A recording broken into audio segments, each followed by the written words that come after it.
Could you possibly forgive me, Lena? I truly apologize. Are you contrite? The only reason you are sorry is because you were caught. You are such an idiot for having sexual relations with my sister. Dear Lena, I adore you. I am pleading with you to please. Ethan, the fact that you cheated on me is not the first time you've done it, is it? Please, Mr. Lena, I did it just due to the fact that you never pay heed to your words. Because of your employment, you are constantly so busy. Ethan, that is not an acceptable reason. You are a lowlife who is dishonest and disloyal. The only reason I am considered a scumbag is because you never acknowledge the work that I put in. To Lena, it seems as though I am never enough for you. What? You believe you can pull this trick on me right now? You will not believe this. Oh, Lena, please. That was the only time I did it. I love you so much, and she brings back so many memories of you in my head. Can you even hear what you're saying to yourself? This is a pitiful act. Ethan, patiently wait for my attorney to deliver the documents to you. May I, please? And please don't call me again in the future. It's over for you. Greetings, my name is Lena, and I'm a highly accomplished physician in my 30s. Not more than a few years ago, I was in the midst of the most significant drama of my whole life. It had been 5 years since Ethan, and I had tied the knot. Over the course of those years, he was employed at my clinic in the capacity of a junior physician. In spite of the fact that I am the same age as my husband, I was able to launch my own clinic at a rather early stage due to the fact that my profile and family history were fairly outstanding. I had nearly grown up to be a physician because both of my parents were medical professionals. Due to the fact that Ethan and I both had very hectic occupations, we did not have any children. My successful work, on the other hand, made me feel like I had everything I needed in my life. Because I had always known that I wanted to become a physician, I put in a lot of effort during my time in college and medical school to make my goal come true. I was rewarded for my commitment. I was so enthusiastic about assisting my patients, and I cherished the work that I did. The things that I had done made me feel a great deal of pride. The situation on Ethan's end was not ideal, despite the fact that my profession was quite satisfying. At one point, he confided in me that he was embarrassed by the fact that he was working for me, although he did not own his own company. I was able to detect that he was unsatisfied with his profession, so I did all in my power to both console and support him. I made sure that he was aware of the fact that I was pleased with him for the effort that he had put forth. I brought to his attention the fact that we were a team and that both of us had contributed to the accomplishments of the clinic. However, it appeared as though Ethan did not place much importance on what I had to say. He was adamant about establishing his own clinic and demonstrating his worth, despite the fact that I was aware that Ethan was not yet prepared for the challenge. Spending a lot of time, energy, and money on it would be required. In spite of this, I made an effort to assist him and did all in my power to prevent accidentally hurting his ego. The passing of my father was a tragic turn of circumstances that I had to deal with. We felt a profound sense of sorrow at his passing because he was a much-loved part of the family. Despite the fact that I was entirely overwhelmed with sadness, I was having a hard time maintaining a balance between my personal and professional lives. The only thing I was able to concentrate on was that. In addition to that, I was responsible for organizing the funeral and carrying out all of the essential responsibilities for the cremation of my late father. To my great regret, I was unable to assist my husband with his clinic to the extent that I would have liked to. When he needed me the most, I was unable to be there for him, and despite the fact that I knew I had excellent reasons for my absence, I felt awful about it. On the other hand, our relationship was going through a challenging period, and for the first time in years, I had the distinct impression that there was a significant gap between us. Almost immediately after the passing of my beloved father, something that was absolutely unexpected took place, as if the circumstances were already overwhelming enough. When the day of his burial arrived, my long-lost elder sister, Sabrina, was there to pay her respects. After all these years, I was taken aback when I finally saw her. Her departure from home occurred when she was 15 years old, and despite our best efforts to get in touch with her, she never returned. Despite the fact that she maintained contact with a few of our family acquaintances, she entirely abandoned us, which is why her surprise arrival made me suspicious. Sabrina was known for courting and marrying wealthy elderly men, only to abandon them the moment they were ill or became bankrupt. This was all part of her character. The thought of her coming back for the inheritance was one that I couldn't help but ponder. In the event that this was in fact the situation, our paternal grandfather would have been devastated. While we were attending the ceremony, my mother disclosed to me that my father had in fact intended to give some real estate to my sister, but with a stipulation attached to it. His intention was for her to check herself into a rehabilitation facility, and if she did not comply, I would be the owner of her property. This information came as a complete surprise to me, and my mother went on to say that Sabrina had, in fact, repeatedly declined to go to rehabilitation. All of my father's holdings were transferred to me as a consequence of this. At the moment that my sister learned about this, she was filled with wrath. During the burial of my own father, she even made a spectacle by accusing me of taking her fortune. I made an effort to reason with her and explain the problem to her, but she refused to consider my explanations. I was left feeling wounded and dissatisfied as a result of her conduct. That she was more concerned about the inheritance than she was about mourning the loss of our father was something that I could not believe. After the funeral was finished, the tension that had been building up between my sister and I continued to be a source of contention. This was a period that was extremely challenging for our family. What came as a complete surprise was when Sabrina returned a few weeks later to apologize for the way she had behaved. She pledged to improve herself and to make atonement for the mistakes she had made in the past. Her sole purpose in coming was to express her regret. She did not even make a request for a portion of the fortune. Because I could see the regret in her eyes, I was certain that she was sincere in the things that she had spoken. Despite my best efforts, I couldn't help but feel compassion for her. At the end of the day, she was my sister. After having a conversation about the situation with my spouse, I made the decision to provide her with assistance. I was aware that my sister had a problematic history, and I did not want to abandon her at a time when she actually required my assistance the most. Since she was having trouble finding work and getting back on her feet, I made her an offer to stay at my apartment for a short period of time. The situation appeared to be favorable for each and every one of us. As I began to feel better and found that I was able to be more present around Ethan, my connection with him began to become slightly more positive. However, was I very wrong? Until one night, when I abruptly woke up because I heard some really weird sounds, I was under the impression that things were beginning to improve gradually. It felt as if someone was groaning in the distance, and the volume of their groaning was so high that it jolted me. When I turned around to look at my husband, I did not see him lying in bed. The moment I found out that he was cheating on me, I instantly went into a state of fear, and my thoughts flashed back to an event that occurred a few years earlier, before we were married. It was nothing more than a foolish kiss that he shared with another female when he was quite intoxicated, and it took place at a house party. Considering that the girl was wearing a shirt that was quite similar to mine, I assumed that it was simply a simple mistake on her part. Following his pleading for my forgiveness, I came to the conclusion that we could move on as a couple and move on from the situation. My thoughts was always plagued by the worry that he might cheat on me once more. In light of this, I requested that he sign a prenuptial agreement on my conditions when he proposed to me. As soon as he heard the news, he agreed to demonstrate his commitment. I sprang out of bed and headed to the living room, keeping it in mind while I did so.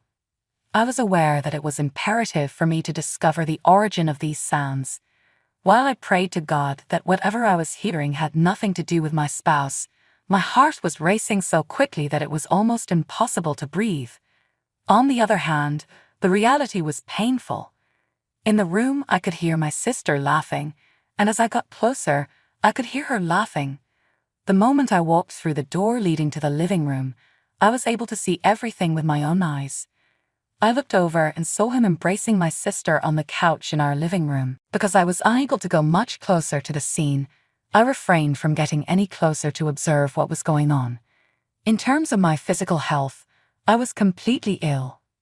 My lovely husband was having an affair with my own sister, and I just could not believe it. I was completely shocked. If someone were unwell, they would never do something like that. Imagine that. I had a very difficult time organizing my thoughts in order to make sense of what was taking place. I returned to the upper floor in a stealthy manner, and practically immediately after that, I began to throw up. Leaving the home as soon as I was able to, I got into my car and drove away. Just the thought of spending another moment in the same house with those individuals was too much for me to take. It appeared as though they were aware that I was awake. Nevertheless, they were so heavily intoxicated with each other that they were unaware that I had left. They were such a nasty group of folks. Afterwards, I went to bed and switched off my phone. The following morning, when I woke up, I was overcome with a dreadful feeling about everything. My husband had been phoning and messaging me throughout the whole night, but I had absolutely no desire to communicate with him in any way. Because I was so repulsed by what I witnessed, I was unable to bring myself to argue with him during that time. I made the decision to go to the clinic in order to divert my attention away from the scenario that was so chaotic. I would not be able to work, but at least I would be able to remain in the environment that I am most comfortable with. As soon as I got at the clinic, my assistant informed me that someone had been waiting to speak with me. I was taken aback when I learned that she was not referring to my spouse when she started talking about him. Sabrina was the one. What's going on, Lena? It is imperative that I tell you the truth, yet I am at a loss for words to express it. Our affection for one another has been unwavering. What a load of rubbish. It had been 3 months since you first met each other. To me, you are a repulsive person. I am very sorry, Lena. It is difficult for me to tell you the truth, but I have no choice but to do so. I'm also carrying Ethan's child, which is an additional fact. What is it? You were able to accomplish this, right? It seemed to me that we were sisters. I am very sorry, Lena. To harm you was never my intention. We have a deep affection for one another, and Ethan and I have the desire to establish a family together. Huh. Very well then. What? It is really good then, as I stated. Carry it out. Be his spouse. Obtain his offspring. It is tomorrow that I will divorce him. He is entirely yours. I'm sorry. It's not true. Hello, Sabrina. Goodbye. I was prepared to withdraw from the situation. I didn't want to waste any more time on Ethan or Sabrina, but Sabrina didn't appear to be satisfied with my answers. She quickly revealed the true motivations behind those preposterous apologies. You're behaving assertive now. You know, how does it feel to have something taken away from you? What? It seems that you heard me. Do you believe you could claim my inheritance? Do you feel like the most loved child? Do you believe that you can get whatever you desire? Okay, I ended your life. Sabrina, you're pathetic. What? How could you speak to me in such a manner? Before you got with my husband, did you ask him about a prenup that we had? What prenup? The one who threatened to seize all of our shared assets and $100,000 from him if he ever cheated. You know you'll be broke. You're lying. Sabrina, I'm not. I made Ethan sign a prenuptial agreement before we were married because he had cheated on me once while we were dating. He promised to give up his legal claim to the things we created together if he cheated in the future, and he did, with you. You're not telling the truth. He cherishes me. He would never subject me to that. He informed me how much money he made. He assured me that he would look after me. Oh, you really think that he loves you? I'm certain he does. He declared me to be the love of his life. Oh, Sabrina, it seems to me that he would say that to anyone. You're telling falsehoods. I'm sure he loves me. Okay, let's call him up and see. All right.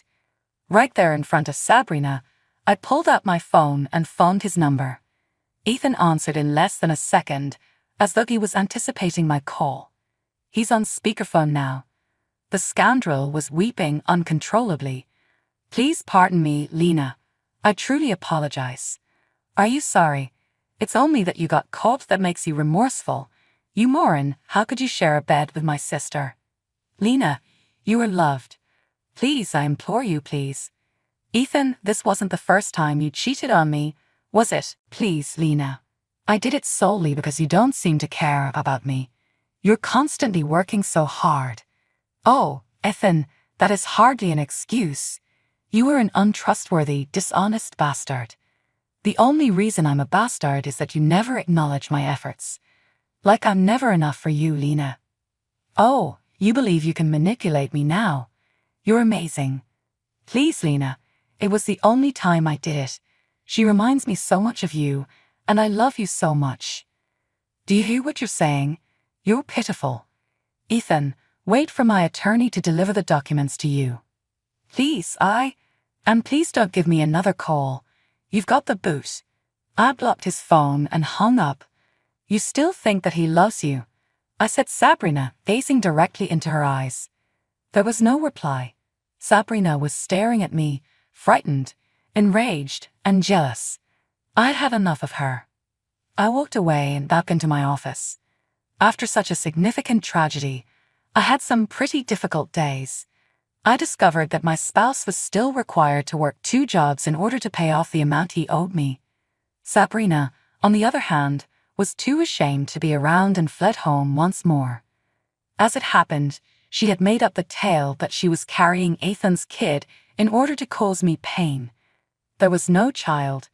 She was just a horrible, lonely person.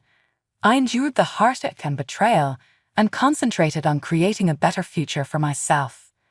I put all I had into my clinic, aiming to serve as many people as I could, using the money Ethan had to pay me and the fortune given me by my late father.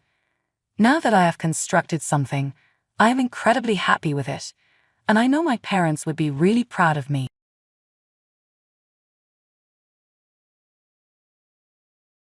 My name is Sherry, and I am thrilled to be opening my own coffee shop.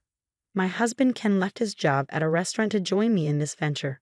After all, it was our dream to run a coffee shop together. We don't have kids yet, but this shop, which we've created through countless trials and errors, from financing to location and interior design, is our baby.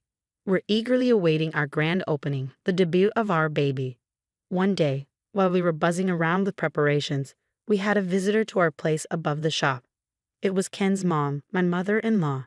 She's a laid-back person, accepting of our venture, and I admire her calm character and kindness so much. I hope to be such a mother-in-law when I have my own daughter-in-law. Though it was still a few days early for our grand opening celebration, she arrived with an enormous load of luggage. Surprised, Ken and I asked what had happened. She said, "I've been kicked out of Joe's house."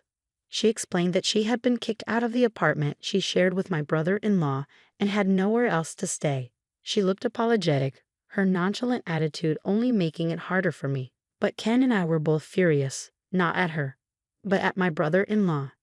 Ken immediately called Joe. Mom showed up alone at our place saying she's been kicked out. "What's going on, Joe?" Remorseful yet firm, Joe told us, "We just can't live together. My wife and I are also starting a new business, and we don't have time to take care of Mom, who's becoming forgetful. Could you guys take care of her for a while? Once we're settled, we'll come together." Though it served his interests, we couldn't trust his words.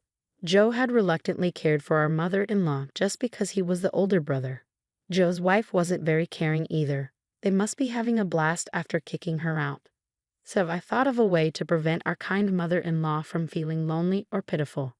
"Okay, if that's what you say, Joe. Mother-in-law, you can live with us." There was no other choice. Their father had already passed away, and there were only 2 brothers, so there was no one else to care for her. I felt a bit imposed upon, but my mother-in-law is family to me too. I can't just not take care of her, especially since she's so kind and I love her dearly. "If you're fine with it, then I want her to stay with us too," Ken said, seemingly optimistic. Apparently, Ken was always a mama's boy, so it may actually be a good thing for him to have his mother close by. Well, thanks, Ken. Sherry. I have to think about how I can repay you, my mother-in-law said, understanding the situation or maybe not, and responded casually, how about I make dinner every day? Oh, but you two are running a restaurant, so there's no need for me to cook, right? I think helping your family is a given, but if she wants to repay us, Ken and I thought about having her help at the store sometimes. Mother-in-law, if you'd like, could you help out at the shop sometimes? Chatting with customers, making desserts, spending time like that might be enjoyable. If it helps you too, I'd be happy to do anything, my mother-in-law agreed enthusiastically. If she saw it as just another household chore, she'd likely get used to it quickly. Anticipating this, Ken and I discussed having her help mainly with the cooking. As the conversation moved in that direction, we decided to show her the store downstairs. After going down the stairs and showing her around the ground floor cafe, introducing the opening menu, my usually slow-paced mother-in-law suddenly became clear and assertive. Ken, Sherry, this shop won't be popular as it is. It's not too late to prepare, so start now. Ken and I were astounded by her confidence and the out-of-the-blue ideas she proposed. For example, given the current retro trend, even a newly built store should have old-fashioned interior and background music. The menu should include items that my mother-in-law used to eat when she was young, attracting both young people riding the retro wave and older customers. Moreover, since the number of candy shops in our town is decreasing, we should set up a candy corner, allowing buyers to eat inside the store and attracting families with children. All her ideas were innovative and aligned with the town's needs. They were so spot on that we had to agree. Under our mother-in-law's direction, we immediately began preparing. After she started living with us, our long-desired store opened, and a month later, we were thriving. If the store had no future, the number of customers would significantly decrease after a month. But we didn't have that worry. We had so many customers every day that there was a line. All this was thanks to our mother-in-law. Sherry, the sandwich for table 3 is ready. Please bring it over. Yes, coming right now. Though I'm busy, each day is fulfilling. It might have been a real blessing that my mother-in-law decided to barge into our lives when she did. But one day, an intruder disrupted our busy yet enjoyable days. It was my brother-in-law and his wife. We live in the same town, you know. We've heard the rumors. Your business seems to be flourishing, and isn't it true that Mom is being called the beloved granny of the store? My brother-in-law said with a sarcastic look on his face, glancing around the cafe. Actually, we're thinking of starting our own shop too. A boba milk tea shop, which has been all the rage since last year. For that, we would love to have Mom help us out. That's why we came to pick her up.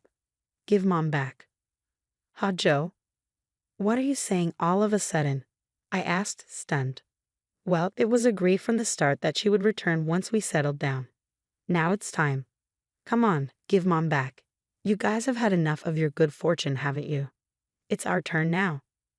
As if they could just take my mother-in-law back like she was some kind of lucky charm. They could say whatever they wanted, but the cafe that the 3 of us created was just starting to take off. The real test was still to come. We were already relying on my mother-in-law as a full-time employee. If she left us now, who would fill that gap?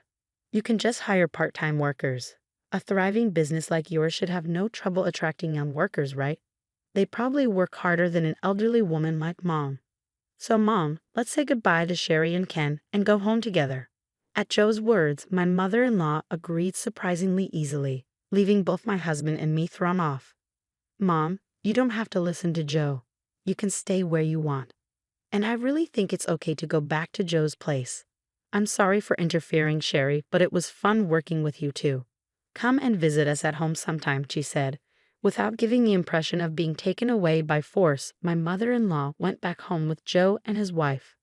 There was no time to feel wronged or bitter, but with the absence of my mother-in-law, who was like oil in our machinery, both the cafe and our home felt a bit emptier. That much was certain. Days where we forgot about time due to our business passed, and before we knew it, about half a year had gone by. The cafe was still bustling as usual, and the advice from my mother-in-law, whom we hadn't heard from since that day, had undoubtedly contributed to our success. I wondered if she was doing okay. I thought about calling her out of concern, but seeing Ken, who obviously felt abandoned by his mother and was acting sulky. I couldn't bring myself to make contact. Welcome. The atmosphere at home wasn't great, but the store opened today as always, and we had customers coming in. However, on that day, it was not a customer who opened the door of the shop but my mother-in-law, with her usual serene expression on her face. Sherry, Ken, I've missed you. Mom, what brings you here all of a sudden? Mother-in-law, we were worried about you. You never reach out. Have you been okay? In response to our barrage of questions, my mother-in-law simply smiled and repeated what she had said once before. I was kicked out of Joe's house. They asked me to help at the shop, and I did, but it seems the business has been floundering. They told me I was a nuisance, so I left and I was hoping to work with you guys again. It seemed that yet again, my mother-in-law had been driven out for a reason you wouldn't think to do to your own mother. Ken and I began to plot our revenge on Joe, but it turned out there was no need. Joe showed up on his own, looking utterly worn out. Mom, why do you keep disappearing without a word? Both me and her are struggling without you. Joe's wife, also known as her, wasn't present today. It seemed she was overseeing the shop. Joe, don't make it sound like it's my fault. You guys said you wanted to cut labor costs, so I, being your family, decided to leave first. I then understood what she meant by being kicked out. If they wanted to cut labor costs, they first dismissed the ones who could easily be let go, or my mother-in-law, who was at an age where she technically didn't need to work. That was not about you, Mom, but the part-timers, the students. We never said a word about you. Moreover, I don't want to be in your shop anymore. I don't want to jump into a sinking ship. If they asked me to finance a failing shop using my savings and pension, it'd be unbearable. Don't be like that.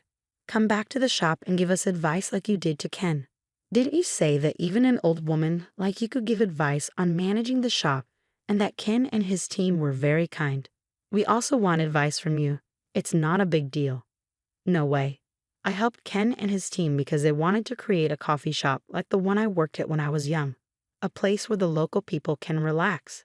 You're only interested in your own profits and short-term gains. That's not true. I also opened a store to sell trending desserts for the revitalization of our community. Is that really so? Young people's trends change so quickly. You're not capable of adapting to such volatile changes because you're a business novice. Besides, even if it's trendy, young people are very observant of adults and they'll naturally migrate to a better shop. Your shop might be novel and shiny, but the staff training isn't up to the mark, and customers don't seem comfortable there either. Just because you have experience working in a finance department and are good with numbers doesn't mean you can run a business.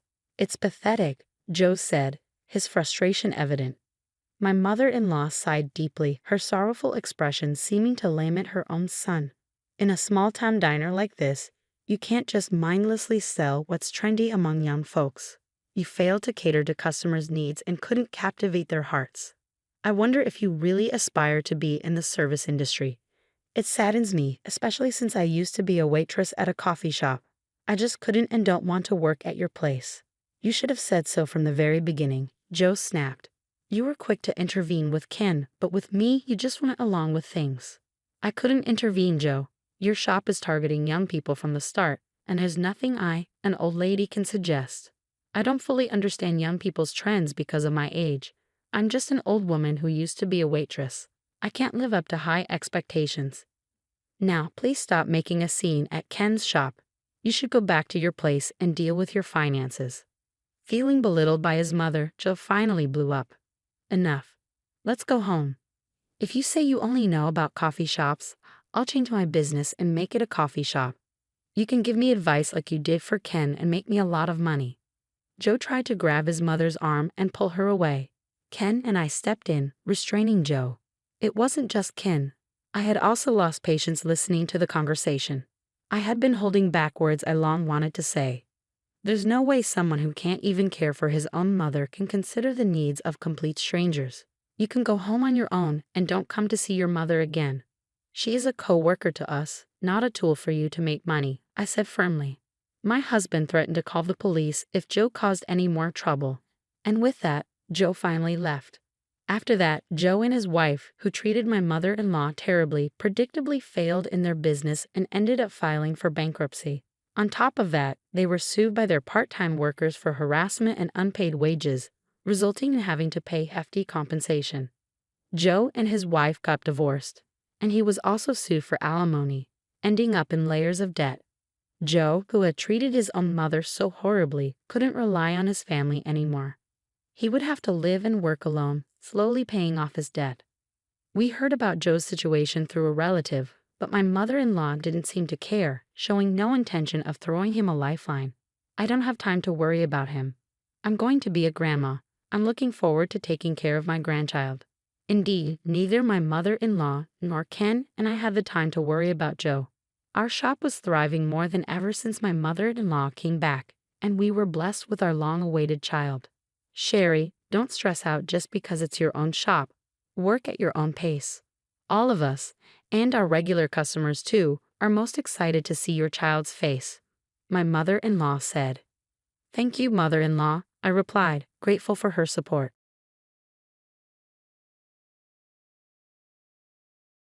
At our wedding, my husband proudly announced, I'm going to make my wife manage with only $50 for groceries every month. The joyous and blissful atmosphere froze in an instant. I was stunned. I'm so lucky I scored myself a cheap housemaid, he added. As I realized his intention, it felt like everything was going dark before my eyes. Suddenly, a stern voice echoed throughout the venue. Is that all you wanted to say, you bastard? My father had stood up and was approaching us. My husband, condescendingly, said, Don't get cocky, old man. My husband, who was looking down on my father, had no idea what was waiting for him.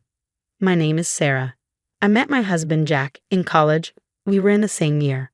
We lost contact after graduation, but when we were 24, he threw a reunion party. That night, I drank a little too much and felt sick. Jack looked after me and told our classmates not to force me to drink. He had matured a lot since his wild college days and treated me really nicely and carefully, as if I were a precious gem or a princess. He confessed that he had actually liked me since we were in the same class, and that he threw the reunion because he wanted to see me again. We soon started dating, and after a few months, I moved into his apartment. When we were 25, he proposed, and we got married. It turns out Jack was the heir to a big corporation. He never boasted about it, but people often told me, wow, you've hit the jackpot. His parents, whom we met when we announced our marriage, seemed really nice, and I felt relieved. My parents were also happy about my marriage with Jack. My father, a small business owner who started his business when he was young and had his share of hardships, was probably relieved that I wouldn't have to struggle. From then on, it was fun planning our wedding together, booking the venue, and picking out my wedding dress. One day, with our wedding just a few months away, Jack said something unexpected at dinner. Sarah, your cooking is always delicious. I think you'd do great running the house as a full-time housewife. Huh? But I was planning on working even after getting married. I was surprised. My plan was to continue working, and Jack had never once said he wanted me to quit. It's fine if you work part-time on the side while doing housework and looking after kids. I'm sure you want some pocket money too.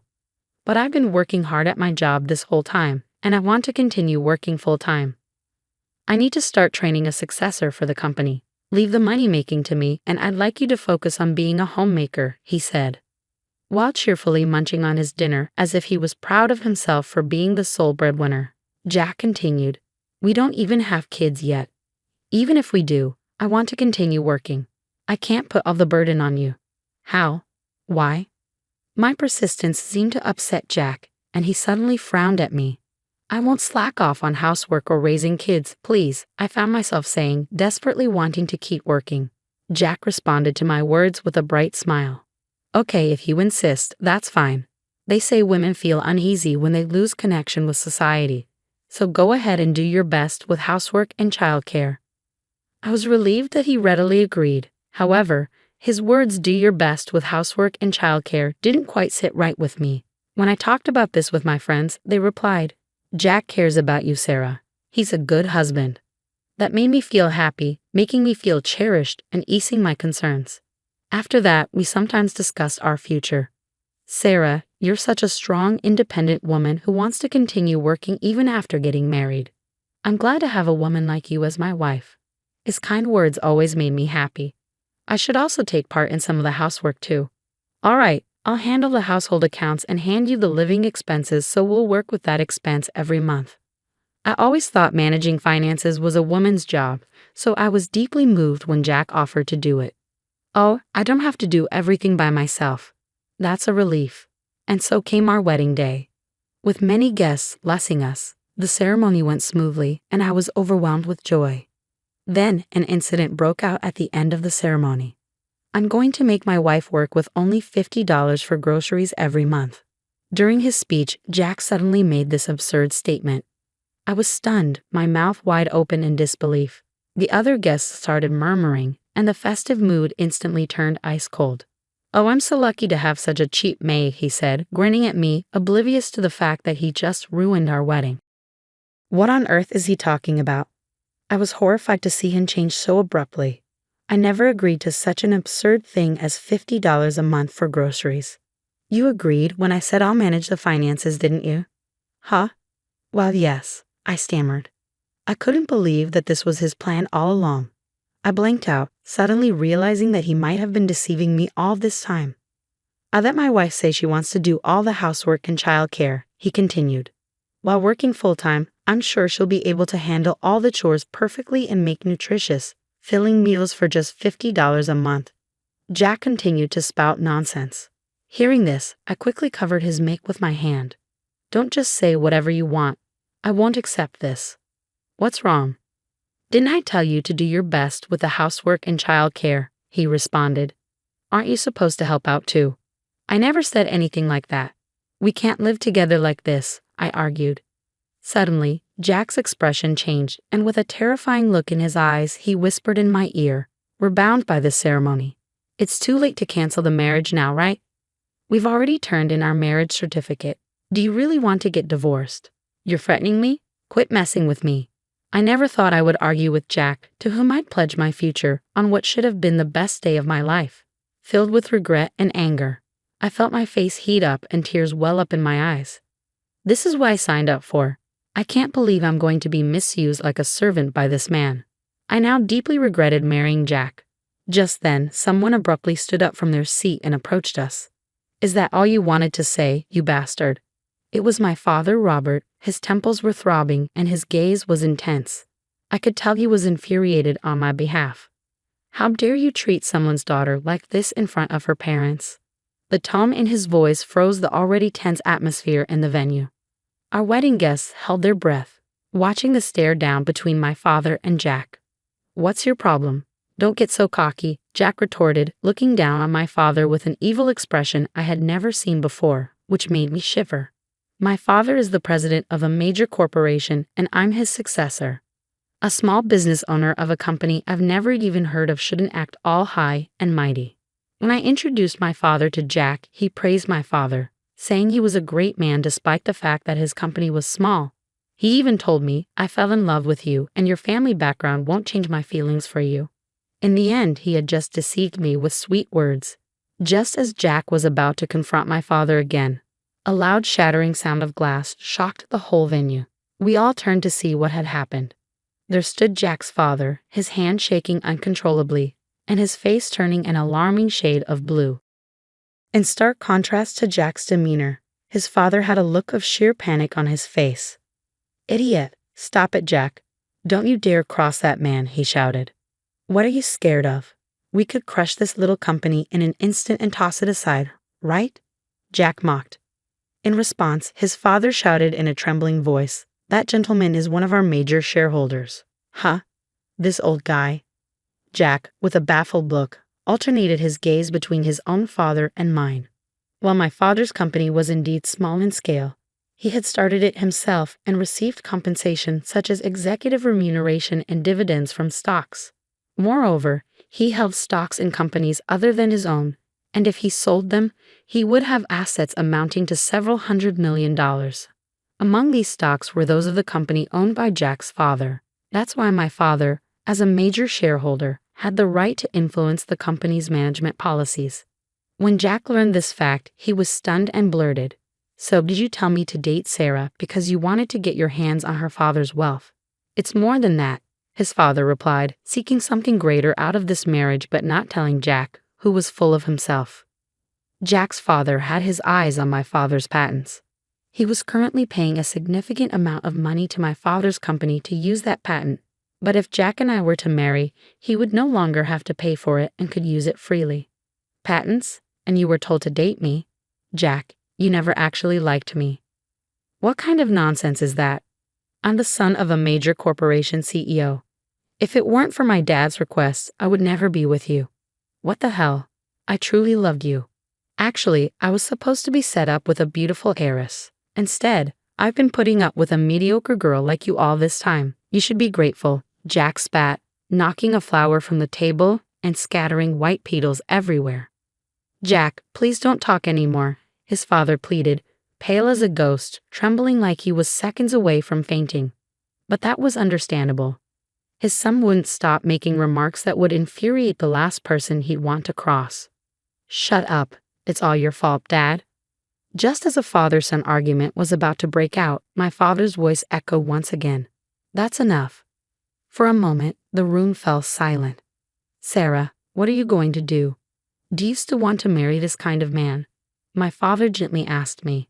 I quietly shook my head. I can't be happy marrying this sort of man. A man who would treat me as a maid, trying to have me live on $50 for food every month. I just couldn't bear the thought of being with him. This is economic abuse, isn't it? Jack, I will sue you. I'm also going to annul our marriage, so be prepared for that. What? Are you okay with being a divorcee? Well, you're going to be a divorcee too, so we might as well share the pain. I won't hold back anymore. Since I realized he had no love for me, I had completely lost feelings for him. I'd rather be a divorcee than be exploited under such ridiculous conditions. When I firmly stated my decision, my father also nodded in agreement. That's probably for the best. As for your company, we will take appropriate measures. I wonder what will happen to your company from now on. When my father said this with a terrifying look on his face, it seemed Jack finally realized the gravity of the situation. He fell on his knees, begging for mercy with his father. Our foolish son has been terribly rude. We promise to educate him well to avoid any future incidents. Please just don't cancel the marriage. Sarah was wrong. Please forgive me. I'll let you do as you like with housework, childcare, and work. I won't limit your food expenses anymore. You can even hire a maid and relax at home if you want. We can hear all about your grievances in court. Dad, let's go home. I apologized to all the guests and returned all their gift money. Then I canceled the wedding. Afterwards, thanks to the skilled lawyer hired by my father, we managed to sue Jack in court. The cause of our broken engagement was determined to be Jack's fault, and he was forced to bear the full cost of our wedding fees. Plus, I also received compensation. Moreover, because he failed miserably at securing a convenience marriage and humiliated his father by having him beg on his knees, he was abandoned by his parents. There was no way he would ever sit in the CEO chair again. Out of desperation, Jack caused a ruckus at work and got in trouble with the police. From what I've heard, he got fired in the end. He's become worthless, aimlessly living life with no solid job. Of course, there's no chance for him to ever get set up with an heiress anymore. As a result of deceiving me and getting abandoned, his life became miserable. As for me, I ended up being a divorcee, but my father introduced me to a sincere young employee working at his company. I'm currently dating him, and we're planning on getting married next year.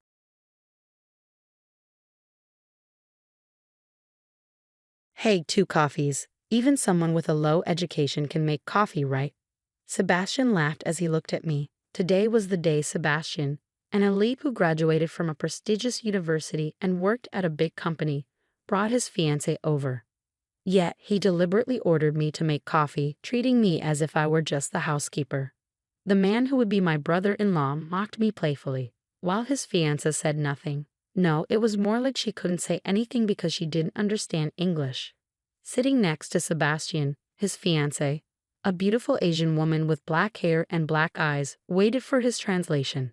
I gave her a kind smile. I'm Karen. Currently, I'm a 28-year-old part-time housewife. I graduated from a local public high school and immediately got a job as an office worker at a construction company, where I worked for nearly 10 years.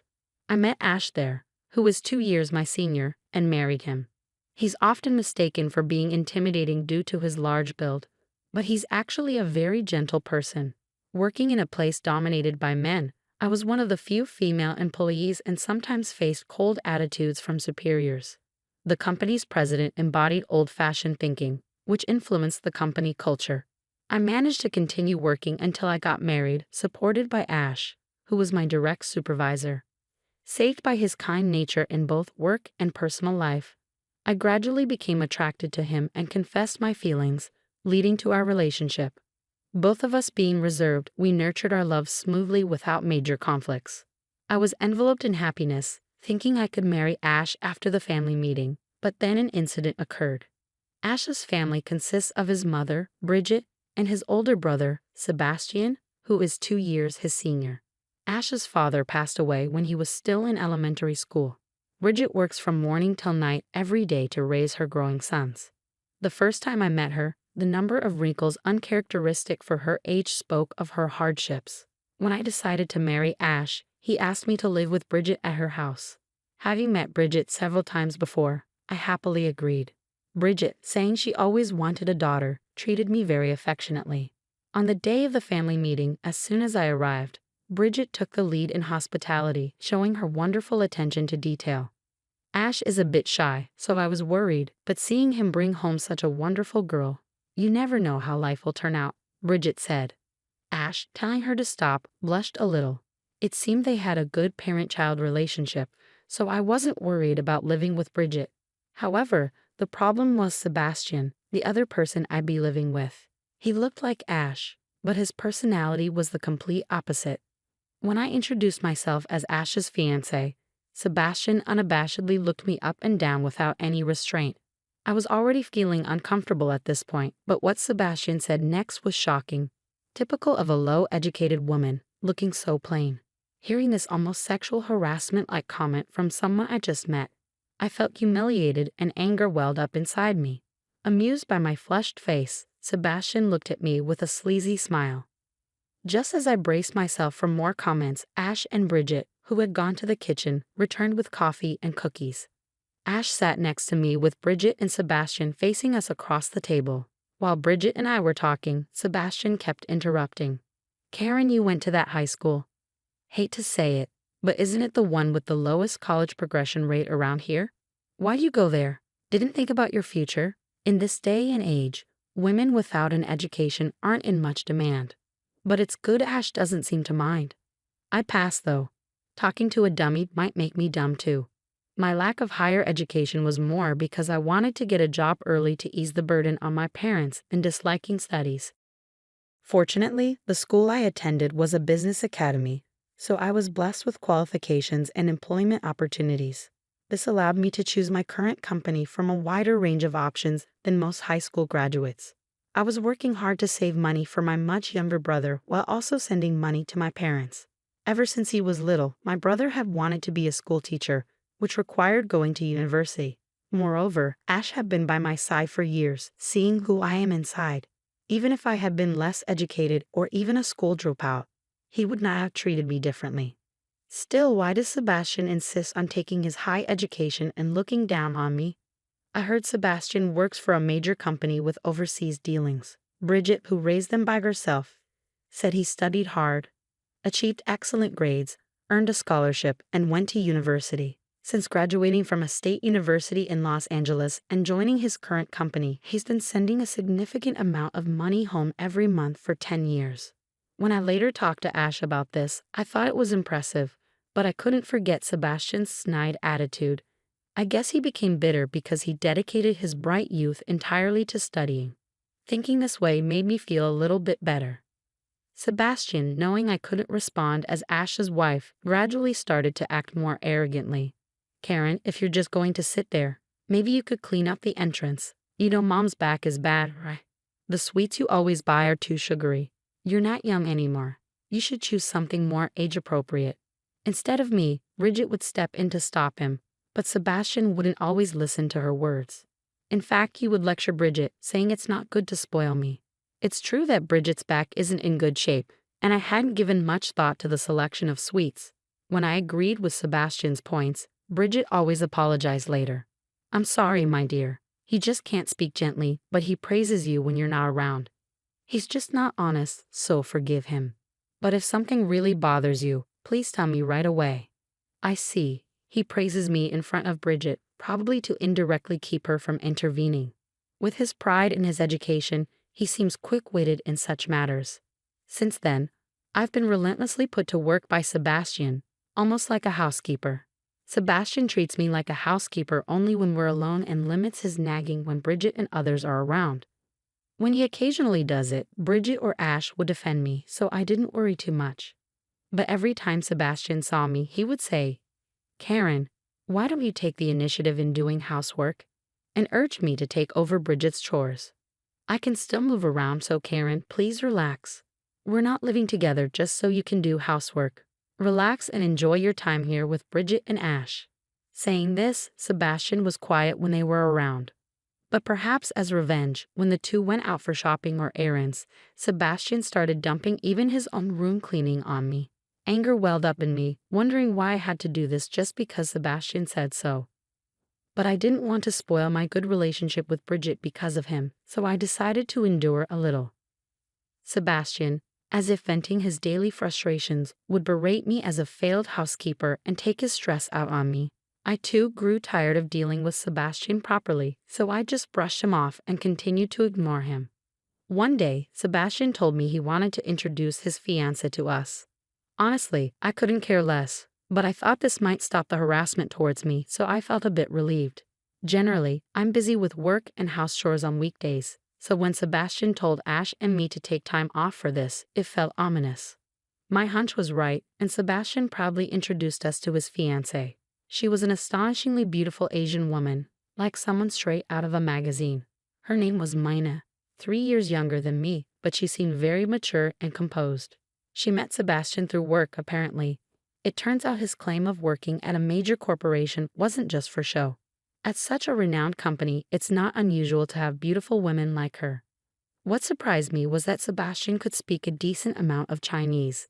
I was amazed that he, barely able to handle English with people, had the words to charm an Asian beauty. Mina was polite and kind. She could speak simple English, so I enjoyed talking with her. Then Sebastian interrupted again. "Mina, this is my brother's wife. I often take care of her, but we're not getting along right now. She's become bitter because she believes her education is inferior to mine. Can you handle her maturely?" "But I doubt you'll have to deal with her as much in the future," Sebastian said. Bridget and Ash looked surprised, but I barely managed to catch his insults. Sebastian's childishness, indirectly telling Mina that I wasn't worth associating with, made me angry. However, I didn't want to upset Mina by responding poorly, so I stayed quiet. Then, taking advantage of Mina's incomplete English comprehension, he said, "Karen, try greeting in Chinese. You're my sister-in-law after all. Show us something good despite your low education." Ash and Bridget were angered by this and told him to retract his statement. Seeing this as a challenge from Sebastian, I stopped Ash and the others. Ignoring Sebastian's mocking look, I began speaking to Mina in Chinese. Mina, surprised by my Chinese, responded with a happy expression. Sebastian was taken aback by her reaction, looking pathetic and speechless. However, as Mina listened to me, her expression grew stern, and she started glaring at Sebastian, who panicked. "What are you saying? Are you talking bad about me?" "No, not at all. I was just sharing what I know about you, Sebastian." Even after our conversation ended, Mina kept glaring at Sebastian. When he tried to calm her down with a hand gesture, she forcefully brushed it off. She seemed really angry. "Hey Karen, you can speak Chinese?" Ash asked, looking surprised. I explained that I had once worked part-time as a guide for foreign tourists when I had just started my job. The income was low, so I secretly took on this work through a friend's introduction to help with living expenses. The company implemented a no side jobs policy right after the tourist season ended, so it's understandable that Ash didn't know. Who would have thought that experience would come in handy here? "Hey, the words you used, they weren't proper, were they?" Sebastian suddenly blurted out something nonsensical, so I reluctantly decided to respond. "Why do you think they were improper?" "Because you're using non-existent words. Don't confuse Mina with your nonsense." Sebastian, if Mina was confused, our conversation wouldn't have been successful. I chose words that she would commonly use, and it seemed to work. Sebastian probably referred to the slang or abbreviated terms as non-existent. The Chinese he usually uses is a more rigid version used in the business world, not common in everyday conversation. It must have been unfamiliar to him, but to say they don't exist.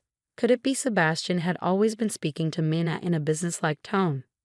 When I looked at Mina, thinking this, she just smiled awkwardly and shrugged. However, her expression quickly turned to anger, and she started glaring at Sebastian. Sebastian, perhaps feeling the pressure, clicked his tongue at me, his face turning red. He crossed his arms in a clearly angered manner, looking down on me. "What did you tell Mina anyway?" "Oh, I just told her that you have a main girlfriend besides her, and she's being used as a mistress." "What?" Sebastian's face turned pale as he started to panic. I accidentally found proof of Sebastian's affair when I was ordered to clean his room.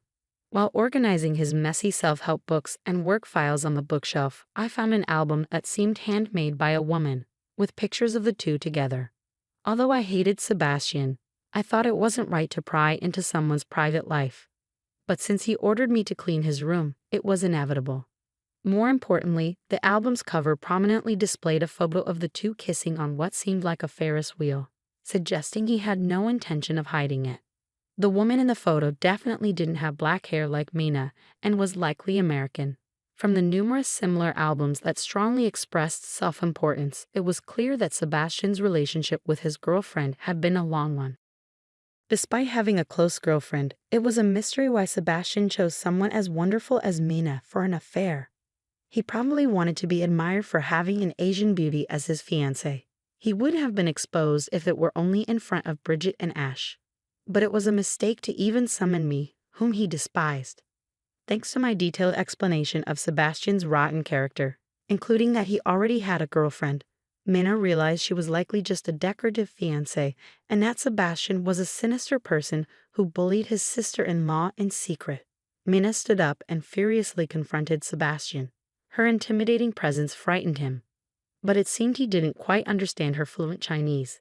Panicked by the exposure of his affair, Sebastian pathetically clung to Mina, but she brushed off his hand and left. After Mina left, Sebastian grabbed me by the collar. "How dare you? Did you enjoy your little revenge?" he shouted.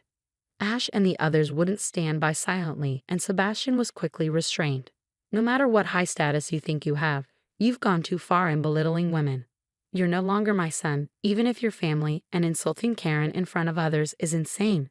Despite everything said, you've treated Karen like a housekeeper in secret." "I'll never forgive this," Bridget shouted, usually calm, even starting to cry. Sebastian, seemingly hurt by these words, slumped his shoulders. He was then led away by Bridget and Ash and eventually kicked out of the house. After the storm had passed and the house quieted down, Bridget apologized to me. Seeing her sad expression, I couldn't say anything more. Then Bridget sighed deeply and said, "Let's stop living together for a while. This is the parents' house, and we don't know when Sebastian might come back. After this incident, he might hold a grudge against Karen, which is dangerous." She then covered her face with both hands.